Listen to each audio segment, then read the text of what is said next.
Yes, thanks a lot. And Richard sir, I would request you to stay back. So thanks a lot to both of you. So I asked Richard sir to stay back because we're directly going to the very next session and he's one of the panelists, as we all know. So sir, you can please take the seat. And let me invite the other two panelists for the session. Mr. Jayan Nair, Senior Vice President, Head of Global Human Resources, IBS Software. A big round of applause to him. And very respectfully, let me also invite Mr. Praveen Parameswaran, Co-Founder and CEO, Lifeology. Here we have him. Yep. And to host the entire show, we have the session chair, Dr. Sandhya Chintala, Executive Director, SSE NASSCOM, inviting ma'am as well. So ladies and gentlemen, this session is going to be the future of workplace and evolving employee expectations in the digital era. In the digital era, the future of workplace is likely to be heavily influenced by technology. As such, employees can expect to see a greater emphasis on remote work, virtual collaboration, and the use of artificial intelligence to automate many routine tasks. So this will create new opportunities for workers, but it will also require them to learn the new tasks and new skills. So ladies and gentlemen, even after the pandemic, it created a lot of changes in the market, right? So over to the panel discussion. Ma'am, over to you. Thank you very much for that invigorating introduction. So it's an evening, and thank you for the pleasure of being here with us today. So this future workplace and the evolving employee expectation in the digital era is an interesting and exhilarating topic. Confucius once said, "May you live in challenging times," and it's definitely challenging times. The transformation is huge. So the way we have structured our program today between four of us is that we'll have a quick 1-minute quiz, so just to wake you up, and then we will have a sort of session from each one of the panelists here talking about expectations of employees and about the workplace, and then we'll have a quick round fire of questions, and then there will be questions open to the house. All right?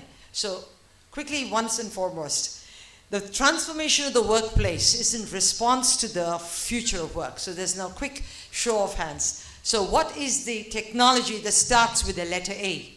Answers, quick, quick. Yes, please. Automation also. Next. AI, all right. Starts with the letter B. Blockchain, excellent. C. Cloud computing.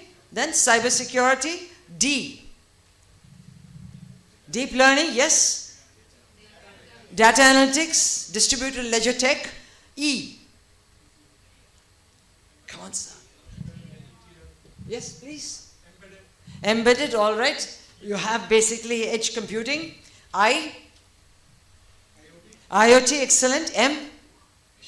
Machine learning. N. Neural networks, nanotechnology. Q. Quantum computing. R. Robotic process automation. S. Sensor tech, sustainability tech, smart robots, and the list go on. Ladies and gentlemen, these technologies are changing the way we live, learn, and work. Now, the future of work is such that you have seen that it has actually been very, very different the last few years since the COVID. It's a fragile work ecosystem, and just like we reimagine businesses, we have to reimagine the workplace. So towards this end, I would be actually looking forward to have a spell of information from Jayan, who will speak primarily from the company perspective, Richard, who will cover the employee expectations, and Praveen, who will talk about employee and employees interface.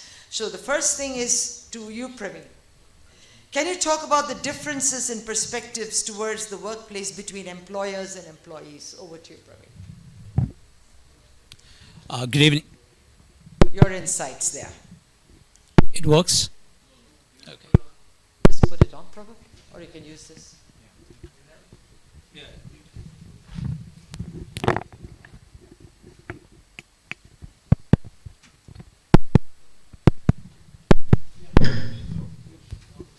Okay, thank you. So good evening all. Thank you very much. Honored to be on the panel. So I think we'll just start with a quick thing. Imagine a Sunday morning. You don't have anything to do, no work to complete, nobody to report to, and there is nobody at your home, and there is no responsibility, bestowed upon you. So what you would be doing on that Sunday morning, can you please share with the person sitting next to you now? Now, out to you all. Share with the person sitting next to you. So what did we do on a Sunday morning? No work, no task, no responsibilities, nothing to do. Nobody you have to report to, nothing to finish before 5 p.m. that day. What you would be doing on that day? Share with the person sitting next to you. Quickly.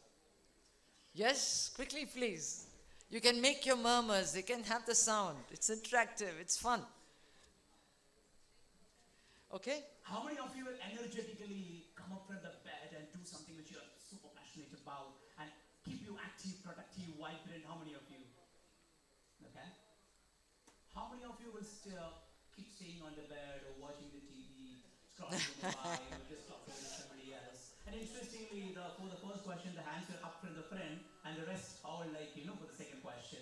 So it's like, see, the Sunday morning person is what majority of the people are. But what the company need? The companies need vibrancy, activeness, energy, productivity.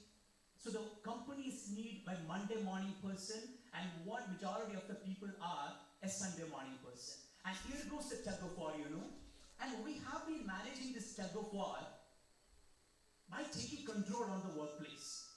Because employers had, the HR team had control on the workplace. We had systems, practices, benchmarking, case studies, or best practices, which has been evolved out of last around 100 years plus, maybe from the scientific management or even before.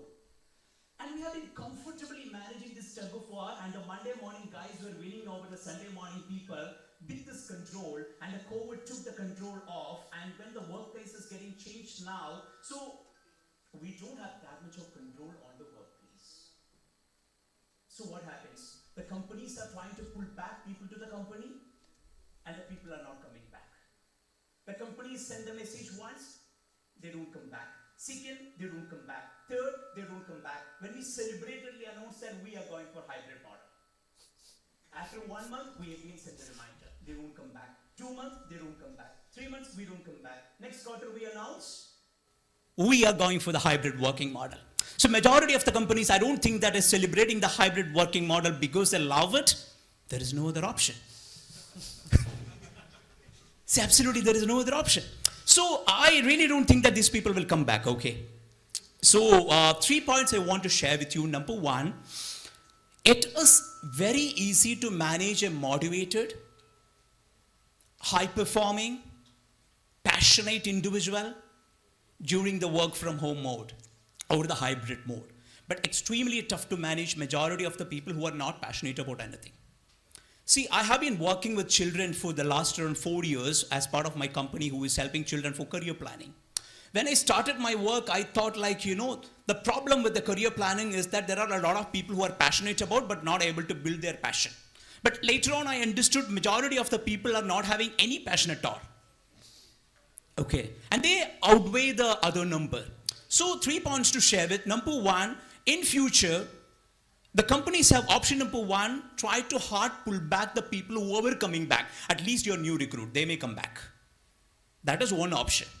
But if there is no option for that, it is super important to train the people on other soft aspects. The soft aspects may be about it may be about which the companies have not been talking too much for the last many years. It may be about integrity. It may be about honesty, it may be about passion, it may be about purpose. So you have to educate people regarding why they have to work. So we have been training them about what to do and how to do, but we were not talking about anything about how to do. So start speaking something about how to do and see people who are not coming back, would they buy your how and at least put their effort from home. That is the second point. And the third point to wind it up with. So, and another point is taking much time? Yeah. Right. Yeah, I think I will keep the third point for later on. Yeah. Okay, thank you so very much for that perspective, Jayan. Praveen, Jayan, I would like to invite you to talk about the world of diverse employees, a place where collaboration comes naturally, and the workforce and the workplace culture that is more evolved, where productivity is world-class. Some thoughts on that, Jayan? Sure, sure. I think if you look at this problem of whether people want to come back, employees will have a view which Richard will come into. But if you look at the company perspective, the company has to deal with a very diverse set of people. There are people who enjoy working from office. There are people who enjoy working from home. There are people who just want to come to office to work 8 hours and go back. There are people who come to work to be with friends and enjoy also. So the problem for the organization is that any policy or the approach that they need to come up with need to take care of all these sets of people. But I think one thing is clear. I think probably the especially in a tech kind of a scenario, gone are the days when people will come to office to do their personal work. I think it will evolve to a stage, or it has already evolved to a stage, where people come to work for collaborative work. Basically, they will sit at home to do their work on their PC, but we see that, okay, they come to office for having meetings or to have the brainstorming and all other kind of discussions.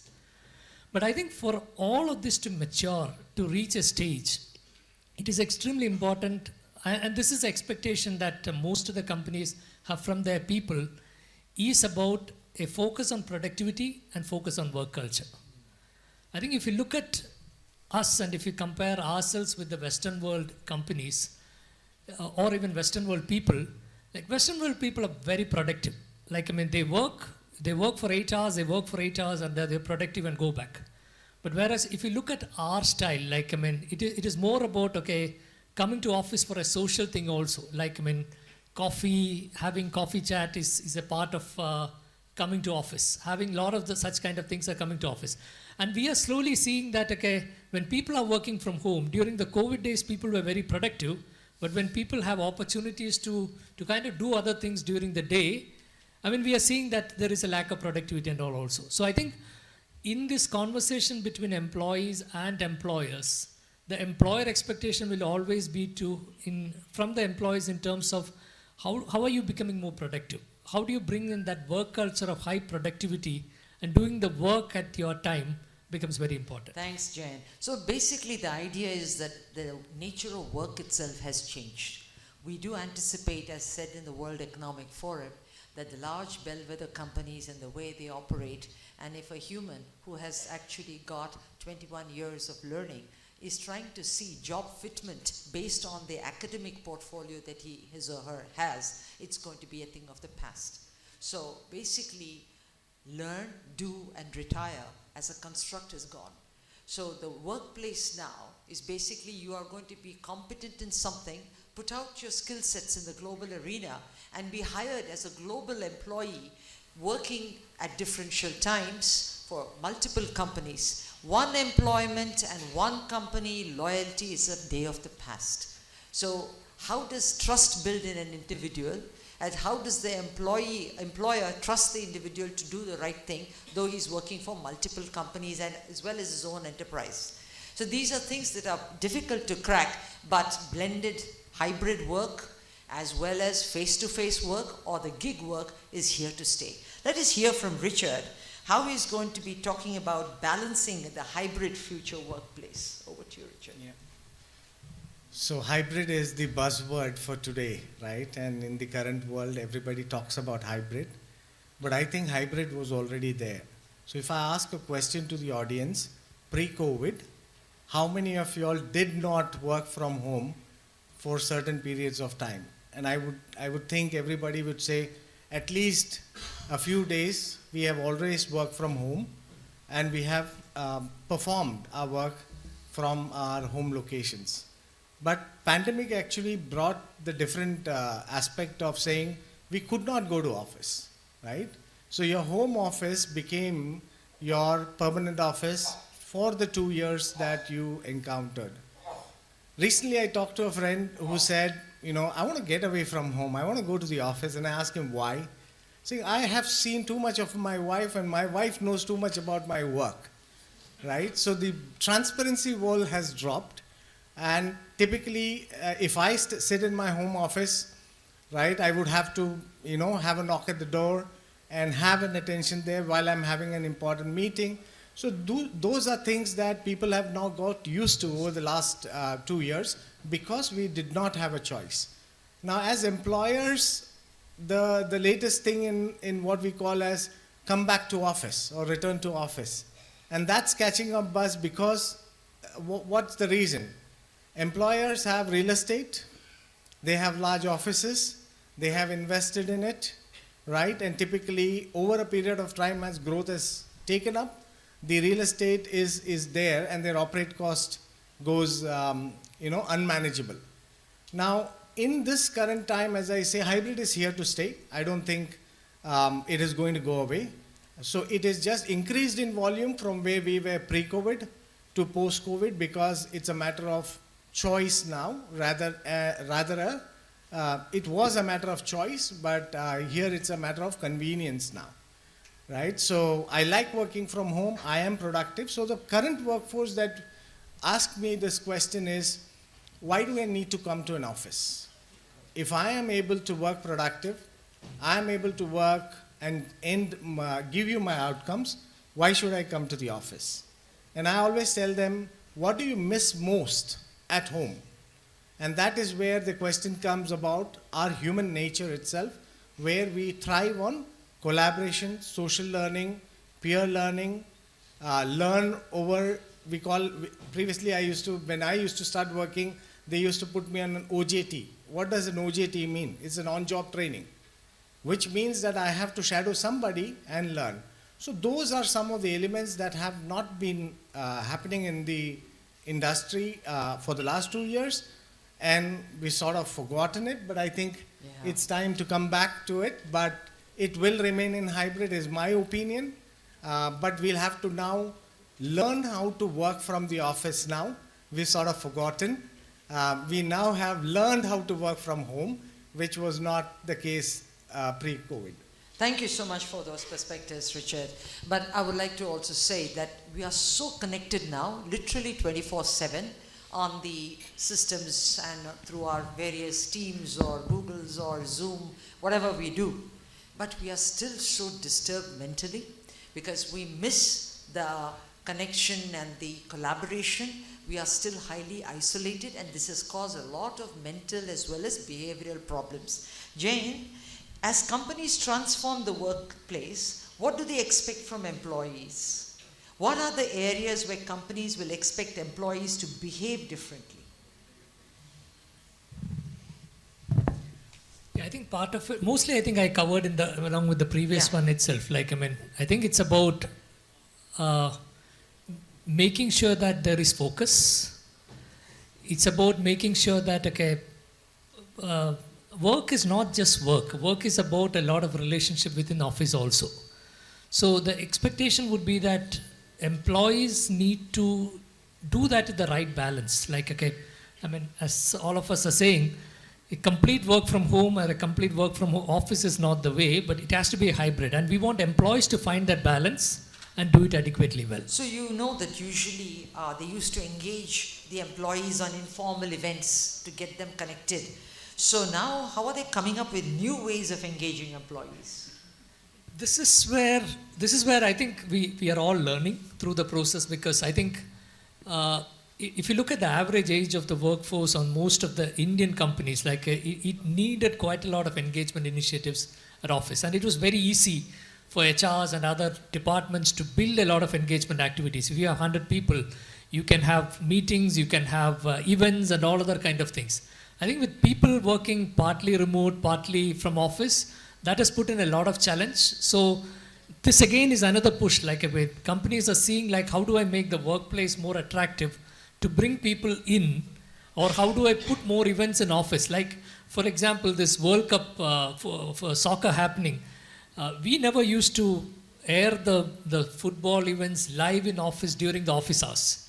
But today, even if the match is at 12 o'clock, we are saying that here is it, come and watch the soccer match along with the people. And it's a kind of an indirect way of attracting people in, because we believe that that engagement of people knowing each other, people talking to each other, or people having relationship with each other goes a long way in having a great output from the employees. Thanks, Jayan. So actually the old office is now a new workplace. Can you imagine? Earlier on, Praveen, we used to train people mostly to adapt to the traditional workplace. However, the current scenario is quite different. How can we reorient the L&D department and in and out of companies to get them ready for this new workplace? Okay, so I think as I was talking before, so the 2 points just to bring to this question as well. So one is like, the people are kind of lazy, aloof, or kind of not that motivated, not that passionate. That is a majority on one. Second, we want productivity and the stuff on the inside the campus. And as Jayan sir was mentioning before, we had the campus and we had the control, and we could do it perfectly well. Now we need to reorient the entire stuff. A couple of points. Number one, so even in every learning and development practices, the companies are having their own training centers, or they're getting trainers from outside, or even the business schools. So we have been using the case studies or benchmarking things or the best practices which evolved many years back. So do anybody have in mind about any practice or any deep research in HR happened in the last 10 years? Any deep research happened in the field of HR in the last 10 or even 20 years? We still study about the Hawthorne studies or the Taylorian management principles and all, because we lost touch with studying people in deep. So I believe for the new learning and development practices or the new HR systems, we need to do thorough research in HR. And this become more important in the coming days, because when the Gen Zs come to the workplace, or when more Gen Zs are coming to the workplace, because we don't even understand. See, for an example, for us, what is meant by the word SNACK, snack? For us, what is meant by snack, SNACK? Which we just had outside with coffee and tea, right? But for a Gen Z, what is snack? Anyone? The most attractive, beautiful person they like. Wow, that's a different answer. See, we altogether. I don't didn't expect even that. understand the Gen Z vocabulary. And we are trying to manage them with the age-old HR practices. So I believe the current HR practices are already failed, disastrously failed, even to manage the work-life balance of people who are working from home. So we need to do thorough research, deep transformation, and trying to develop something new in HR, not by stretching what we have been doing. Because the current problem in the learning and development practices is the halo effect of what we have been doing successfully for the last couple of years. Couple of decades, which may not go forward well. So I think that a total transformation in the HR and L&D is required by unlearning what we have been doing and by doing something new. And for that new, we need deep researches as well. Otherwise, this will fall flat. Thank you. Thanks, Praveen. So one of the things that we have found that during this COVID period, when we were working from home, a lot of people were moonlighting. So it broke the trust of employers. So, but the question is, why not let them do that moonlighting? As long as they are doing your work, why are you so bothered about somebody else's, let them do other work? Because in the future, we find that a person will be working for multiple companies at the same time. He will not have a lifelong employment opportunity. He will work for a particular project. The project might be 3 months or 6 months. So you cannot expect this person to just survive on the salary that they get only for that 6 months. So they will look for opportunities. And more so, they might run their own entrepreneurial effort too. So therefore, the hybrid way of working is going to stay. The gig or the virtual work mode will actually supersede the face-to-face, because there's a huge return on investment for companies too. So Richard, what do you think about the risks employers will face and the challenges they will have in actually putting up their workplace ready for the future of work? So Sandhya, you touched upon a topic called moonlighting, which is now the buzzword again, I say. But I think this is my view, because I may be a Gen Z, right, working in this environment now, but I have always considered that the trust between the employer and the employee is the most important aspect, which means that we are contractually obliged as we sign our contracts with respect to the type of work that has been hired and we are skilled to do.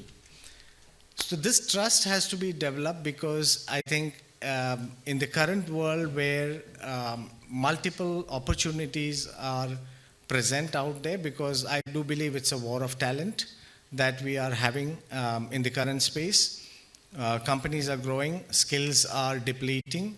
There is a necessary push that we need to increase the skills.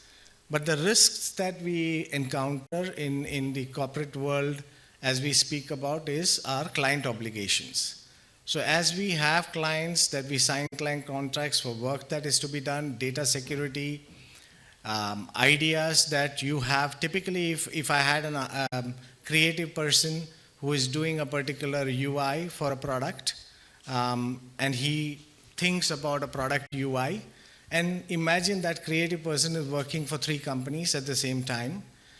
Where do you think the creative person will first share his indigenous idea across? To the best payer, but the best payer is his contractual obligation that he is hired for, right, as a full-time employee. So typically, I feel that the world has opened up, and both the employer-employee relationship is stressed out because the trust is low.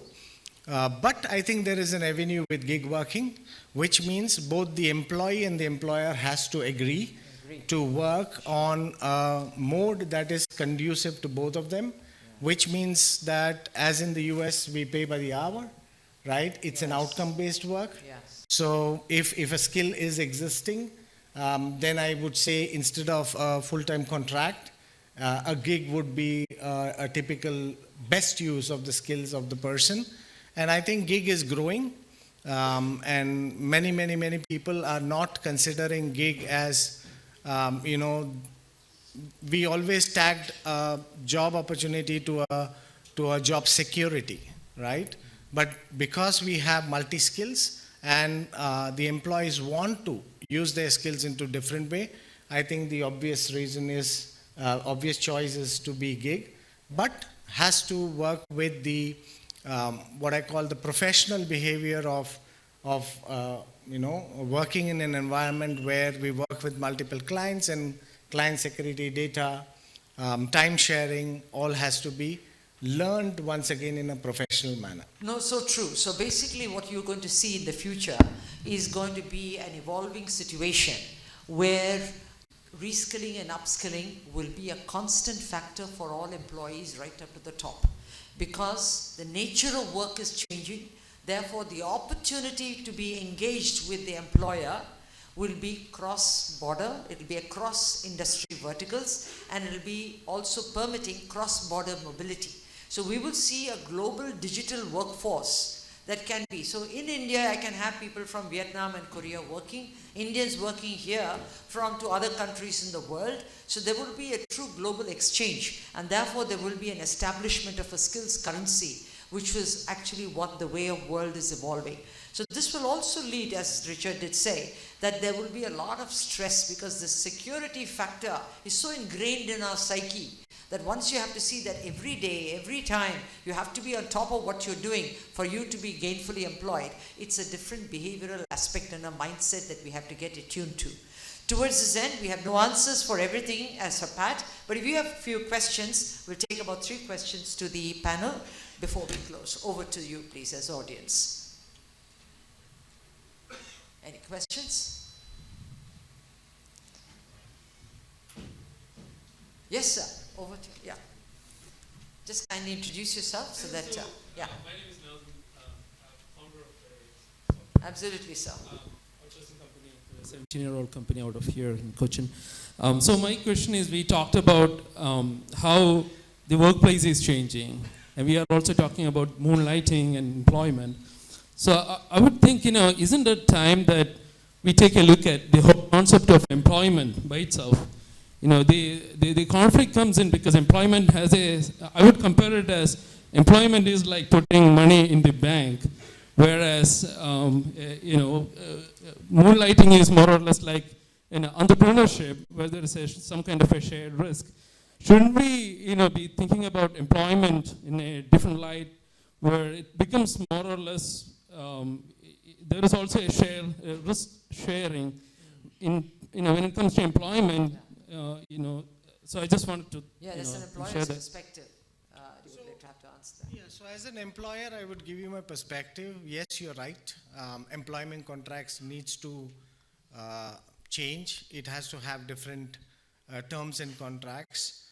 And I think overall we have to recognize that it's a skill industry, right? So the use of skills, if an employee chooses, and I will not say employee, I'll say a gig worker chooses, he can use his skills to any of the corporates that or any of the industry that he would like to use within the timeshare that he chooses to use. But yes, the contracts have to, the employment contracts, traditional employment contracts will undergo a change, and I'm very sure that in the coming years you will see a plethora of, I would not say controls, but at least the increase of monitoring, the supervision, as well as the outcome-based orientation, which is tied to your remuneration or to the outcome that you generate, will be definitely a thing that we cannot move away from.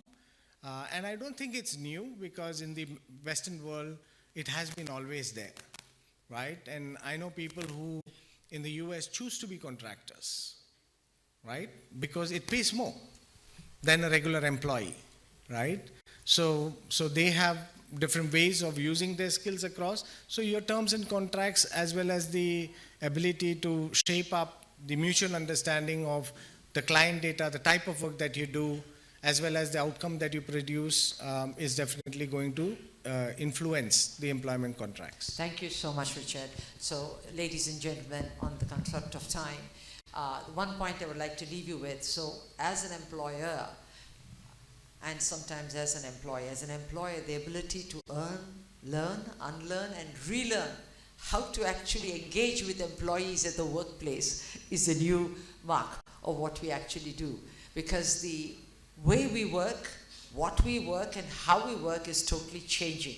So it's not often that, we actually become participants in the journey of change. You sometimes view the change, you can participate in it as an external player, but the consensus between employers and employees actually driving the change on how we will collaborate to work is a new paradigm that I lead you with. Thank you so much for your participation and your participation.